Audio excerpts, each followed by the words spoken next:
Sir, Jaganmohan Reddy ఎవరైతే ఉన్నారో మాజీ సీఎం ఆంధ్రప్రదేశ్, ఆయన మీద నగరంపాలెం పోలీస్ స్టేషన్‌లో కేసు నమోదైంది అన్నట్లు తెలుస్తోంది.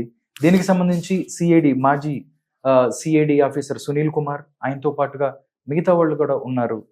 ఎలా చూస్తారు సార్ ఈ కేసుని? పొన్నవాళ్ళు కూడా దీనికి సంబంధించి మీడియా సమావేశం పెట్టి మాట్లాడుతున్న పరిస్థితి. అంటే చేసిన పనికి అంటే రఘురామకృష్ణంరాజు మీద హత్యాయత్నం చేశారు అని చెప్పి కేసు నమోదైంది. ఎలా చూస్తారు సార్ ఈ అంశాన్ని? చూసేదేముంది రాధాకృష్ణ, రెండు సందర్భాలు మనం గుర్తు చేసుకోవాలి. ద ఫస్ట్ వన్ ఏంటంటే రూల్ ఆఫ్ లా. చట్టం ముందు అందరు సమానమే. ముఖ్యమంత్రి అయినా ప్రధానమంత్రి అయినా ఎవరైనా సరే భారతీయ పౌరులకందరికీ ఒకే చట్టం, ఒకే న్యాయం, ఒకే శిక్ష ఉంటది. ముఖ్యమంత్రి అయితే ఎగ్జిబిషను, ప్రధానమంత్రి అయితే ఎగ్జిబిషను ఏమి ఉండవు. కానీ మన చేతిలో అధికారం ఉన్నప్పుడు ఐపీసీని, సిఆర్పిసిని జేపీఎస్ చేశాడు. జగన్ పోలీస్ సర్వీస్ గా మార్చుకొని ప్రశ్నించిన ప్రతి గొంతుకు మీద కేసులు పెట్టి జైలుకి పంపించేసి చిత్రహింసలు పాలు చేశారు. తత్ఫలితంగా ప్రజలందరూ ఇది ప్రజాస్వామ్యం అన్న సంగతే మర్చిపోయిండు పొన్నవాళ్ళ సుధాకర్ రెడ్డి గారు. తర్వాత ఆయన అడిషనల్ అడ్వకేట్ జనరల్గా ఉండి ఇంతవరకు ప్రభుత్వ ధనాన్ని ఎంత ఖర్చు చేసింది ఎప్పుడన్నా చెప్పాడు? ఏ మీడియాలో అయినా నేను ఇంత జీతం తీసుకున్నాను ప్రభుత్వం నుంచి ఒక్కరోజు చెప్పాడా? అడిషనల్ అడ్వకేట్ జనరల్గా ఉన్నప్పుడు ప్రభుత్వం మారగానే ఆయన ఏంటంటే జగన్ కేసుల్లో వాదించి ఆయన బెయిల్ తెచ్చాడు జగన్మోహన్ రెడ్డికి. ఆ బెయిల్ తెచ్చినప్పటి నుంచి జగన్మోహన్ రెడ్డికి దగ్గర అయ్యాడు. ఈరోజు ఒక పార్లమెంటేరియన్ని డ్రెస్లో కూడా లేకుండా హైదరాబాదులో ఆయన పుట్టినరోజు పండగ రోజు ఎత్తుకొని పోయి తుక్కు ర్యాక్ కొట్టి సిఐడి ఆఫీసులో మేము 24 గంటల్లో జడ్జి ముందు ప్రవేశపెట్టినాము అని అభూతన కల్పన స్టోరీ వెళ్తున్నాడు చూసావా? ఆ రోజు కొట్టేది కూడా జగన్మోహన్ రెడ్డి లైవ్ లో చూడటం, ఇది ఆయన చెప్తున్నాడు బాధితుడిగా. నాకు జరిగిన అన్యాయం ఇది. తర్వాత ఏం చేశారు? మెడికల్ టెస్ట్కి నన్ను కొట్టారమ్మా అని జడ్జి ముందు ఆయన చెప్తే మెడికల్ ఎగ్జామినేషన్కి పంపించారు గుంటూరు జనరల్ హాస్పిటల్కి. ఆ జనరల్ హాస్పిటల్కు పంపించిన డాక్టర్ అమ్మవరు జగన్మోహన్ రెడ్డి కోడికత్తి కేసులో వైద్యం చేసి పిచ్చారు చూసావా?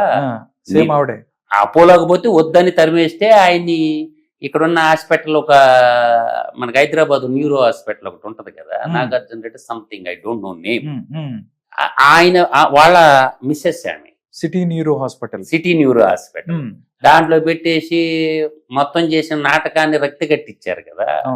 కానీ ఆమె చేత ఆ వంతున కమిలిపోయేటట్టు కొట్టి బైపాస్ సర్జరీ కూర్చొని దొమ్మల మీద కూర్చొని ఆయన మీద చిత్రహింసలు పాలు చేసి, యాక్చువల్గా రఘురామకృష్ణరాజు కూడా ఇప్పటికి కూడా నోరిప్పి నిజం కొన్ని చెప్పటం లేదు. 2019 ఎలక్షన్ ముందు జగన్మోహన్ రెడ్డికి కొంత ఎలక్షన్ ఫండ్ ఇచ్చాడు, నేను మళ్ళీ ఇస్తానంటే. రఘురామకృష్ణరాజు ఇది సత్యం. రఘురామకృష్ణరాజు ఇప్పుడు వరకు ఎన్ని రచ్చబండ ప్రోగ్రాములు పెట్టినా కూడా ఈ విషయం మాత్రం చెప్పలేదు. నేను ఎన్ని కోట్లు ఇచ్చింది ఆయన అక్కడ ఉన్నటువంటి రాజు కమ్యూనిటీల దగ్గర చాలా లార్జ్ అమౌంట్ జగన్మోహన్ రెడ్డికి సర్దుబాటు చేసిన మాట వాస్తవం. సరే, నా ఎంపీ కాన్స్టిట్యున్సీ వరకు నేను పెట్టుకున్నాను, మిగతా డబ్బులు ఇవ్వండి, నేను తెచ్చిన వాళ్ళకి ఇవ్వాలా అని చెప్పి క్లాస్ వార్ అక్కడ స్టార్ట్ అయింది ఇద్దరికి. ఆ ఫైనాన్స్ మ్యాటర్ లో ఆ దూరం చాలా దూరం పోయేసరికి ప్రభుత్వంలో జరిగే ప్రతి ఒక్క అన్నిటినీ ఆయన తిరుమల తిరుపతి దేవస్థానంలో జరుగుతున్న అన్యాయాలని రోజు ఒక రచ్చబండ ప్రోగ్రామ్ లో, ఒక శాటిలైట్ ఛానల్లో ఒక అరగంట ప్రోగ్రాం తీసుకొని ప్రజలకి భారత పార్లమెంట్ లో ఏం జరుగుతుంది, ఆంధ్రప్రదేశ్ గవర్నమెంట్ లో ఏం జరుగుతుంది, రచ్చబండ ప్రోగ్రాంలో రచ్చ రంబోలా చేశాడు ఆయన. అది ఓర్చుకోలేక జీర్ణించుకోలేక ఈ జే గ్యాంగ్ అంతా ఒక ప్రణాళిక చేసుకొని రఘురామకృష్ణరాజుని అంతమొందించాలా. ఇప్పుడు రాజులు పోయారు, రాజ్యాలు పోయినాయి, కానీ దేశద్రోహం చట్టం పెట్టారు ఆయన మీద, ఒక పార్లమెంటేరియన్ మీద. దేశద్రోహం చట్టం ఎలా పెడతారు? ఈ రకరకాల చట్టాలు పెట్టి వాళ్ళ ఇష్టారాజ్యంగా అసలు రఘురామకృష్ణరాజుని ఎత్తిపారేయాలన్నదే వాళ్ళ ఫిలాసఫీ. ఆడెట్నో ఆయనకి కేంద్రంలో బలం ఉండబట్టి ఉత్తరప్రదేశ్ ముఖ్యమంత్రి యోగి ఆదిత్యానంద్ హిందూ వాహిని అని ఒక సంస్థ నడిపిస్తుంటాడు ఆయన. విశ్వ హిందూ పరిపిస్తలాగా హిందూ వాహిని అని ఒక సంస్థ ఉంది. దాంట్లో సభ్యుడు రఘురామకృష్ణరాజు గారు. ఆ హిందూ వాహిని సభ్యులందరూ పోయి అమిత్ షాకి వార్నింగ్ ఇస్తే అప్పటికప్పుడికి ఇక్కడ హాస్పిటల్ కి షిఫ్ట్ చేశారు. మిలిటరీ హాస్పిటల్ వాళ్ళు ఇతన్ని హింసించారు, ఇతన్ని కొట్టారని రిపోర్ట్ వచ్చింది. సుప్రీంకోర్టులో తీసుకెళ్లి రిపోర్ట్ సబ్మిట్ చేశారు. అయిపోండి అంటే అతను ఆర్థికంగా బలాఢ్యుడు కాబట్టి, డి అంటే డి అనేడు కాబట్టి, ఆయన క్షత్రియుడు కాబట్టి కొంచెం పౌరుషం ఉంటది క్షత్రియులకి.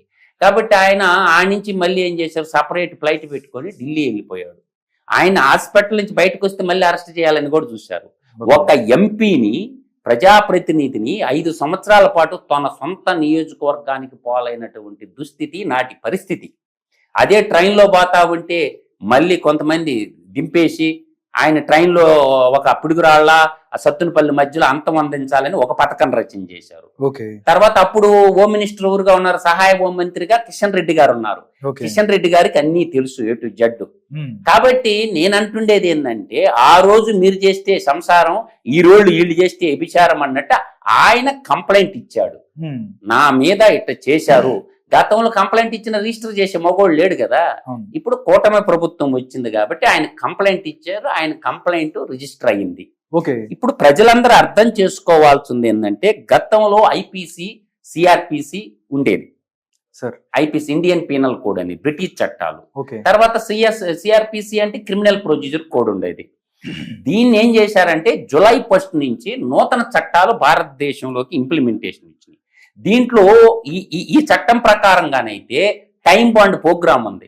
ఆ ఎఫ్ఐఆర్ కాపీలో జగన్మోహన్ రెడ్డి అడ్రస్ తెలియదు అంట, పోలీసు వాళ్ళు టైప్ చేయలేదు. చూడండి ఎఫ్ఐఆర్ కాపీలో, మీరు కావాలంటే చూసుకోండి.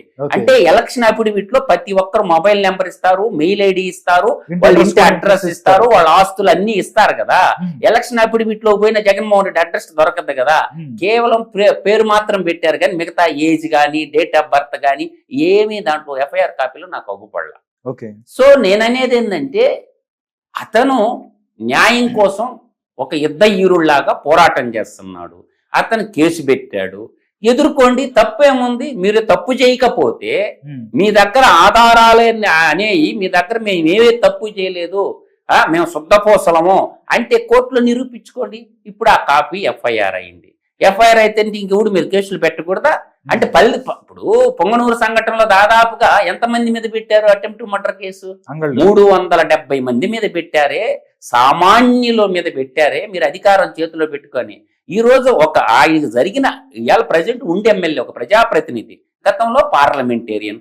ఆయన ఏ పార్టీ పార్లమెంటేను?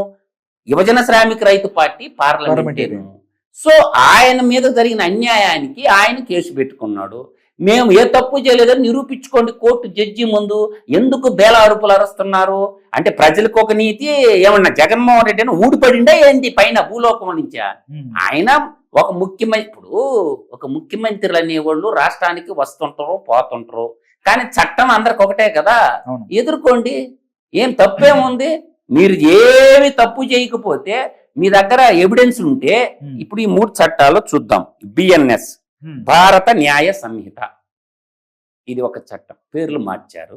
దాంట్లో సెక్షన్లు కూడా మారిపోయి ఉన్నాయి. తర్వాత బిఎన్ఎస్ఎస్ అంటే భారతీయ నాగరిక సురక్షా సంహిత. తర్వాత బిఎస్ఏ అని ఉంటుంది ఇంకొక చట్టం, భారతీయ సాక్ష్యాధార చట్టం అని ఇంకోటి ఉంది అనమాట, యాక్ట్, సాక్ష్యాధార చట్టం. అట్లాంటి ఎవిడెన్స్, ఇండియన్ ఎవిడెన్స్ యాక్ట్ ని, ఇది నేను చెప్పాను కదా బిఎస్ఏ అన్న ఇండియన్ ఎవిడెన్స్ యాక్ట్, అది వచ్చింది. ఒకటేమి అంటే మన భారతీయ భాషల ప్రకారం ఎప్పుడో బ్రిటిష్ వాడు చేసిన చట్టాలుగా మొత్తం ఎత్తిపారేసి భారతదేశ పరిస్థితి, భౌగోళిక పరిస్థితులకు చేశారు. ఇప్పుడు వచ్చిన నష్టం ఏంటి? ఎదుర్కో, నువ్వు పెద్ద తోపంటి లాయరు కదా, చేయి, వాదన చేయి. జగన్మోహన్ రెడ్డిని జైల్లో ఉన్నటువంటి ఈడీ సిబిఐ కేసులోని బెయిల్ తెచ్చిన మగోనివి కదా, దీనికి కూడా బెయిల్ అయ్యి అబ్బో పెట్టారు 307, ఈడు ఊడి మీద పెట్టలా పొన్నవాళ్ళు సుధాకర్ రెడ్డి 307. రే పొన్నవాళ్ళు సుధాకర్ రెడ్డి, నువ్వు తిన్న డబ్బుల సంగతి చెప్పరా ముందు. డబ్బులు ఎంత తిన్నావో అది చెప్పు. మీ లాయర్ల ముఠ కోటరీ చేరి ఆంధ్రప్రదేశ్ డబ్బులు ప్రజల సంపద ఎంత నాకేసారో అది చెప్పండి బయటికి ముందు. లేస్తే సుప్రీంకోర్టు, హైకోర్టు ఎన్ని కూడా వేల కోట్ల రూపాయలు తినేశారు ప్రజాధనం. దానికి చెప్పాలా? ఇది ఒక ఇద్దరు వ్యక్తులకు సంబంధించింది. ఒక పివి సునీల్ కుమార్ అనే ఒక సిఐడి చీఫ్ ఉండేవాడు. అతను వాళ్ళ మిస్సెస్ కి పివి సునీల్ కుమార్ కి వచ్చిన పర్సనల్ గజ్జి ఆ అమ్మాయి పోయి RRR దగ్గరకు పోయింది నాకు న్యాయం చేయమని. పివి సునీల్ కుమార్ మిస్సెస్ ఎవరైతే వైఫ్ ఉన్నారో ఆ అమ్మాయికి అండగా నిలబడిండు RRR గారు. అసలు గజ్జి అది. దానికి పివి సునీల్ కుమార్ ఏం చేస్తాడంటే కులాన్ని జోడిస్తాడు. ఇప్పుడు చూడండి, కుల సంఘర్షణకు తెస్తాడు, పోస్టులు కూడా పెడతాడు, చాలా పెడతాడు. మన కులపోలకు అన్యాయం చేస్తున్నారు. ఆల్రెడీ పెట్టాడండి. దాని గురించి మీతో మాట్లాడదాం అనుకున్నా. ఈ వాస్తవం దళితులకి ఎక్కడైతే అన్యాయం జరిగిందో అక్కడ నేనుంటా. ఇన్ని సంవత్సరాలు 5 సంవత్సరాల నుంచి దళితులకి డోర్ డెలివరీ చేసిన పరిస్థితి అక్కడెక్కడ కూడా సునీల్ కుమార్ కనపడలేదు. ఇప్పుడు అనంతబాబు కేసులో బలైంది దళితుడే కదా. అవును, మరి డాక్టర్ సుధాకర్ దళితుడే కదా. తర్వాత ప్రొఫెసర్ అచ్చెన్న కడపలో కిడ్నాప్ చేసి మరీ చంపారు, ఆయన దళితుడే కదా. ఈయన దళిత దేశోద్ధారకుడు అయితే సునీల్ కుమార్ గారు, వాళ్ళందరూ దళితుడే కదా. కావల్లో ఒక పిల్లోడు కూడా దళితుడే. కావల్లో కూడా ఒక ఇన్సిడెంట్ జరిగింది. తర్వాత శిరోమణనం కేసులు ఉన్నాయి. అప్పుడేం అవుపళ్ళ దళిత అనేది ఆ పదాన్ని సృష్టించిన వ్యక్తులు మహానుభావుడు ఒక పెద్ద ఆయన ఉండడు. సో ఆయన పేరు చెప్పుకొని వీళ్ళు ఆయన పేరు చెప్పుకొని దళితులు అంటే ఎన్ని కులాలు ఉంటాయి? దాంట్లో చాలా కులాలు ఉంటాయి. దళితుల్లో చాలా కులాలు ఉంటాయి దళితుల్లో. కాబట్టి ఈయన అక్కడే దానికి ఇప్పుడు దళితులు ఎవరు ఎంపీలు లేరా?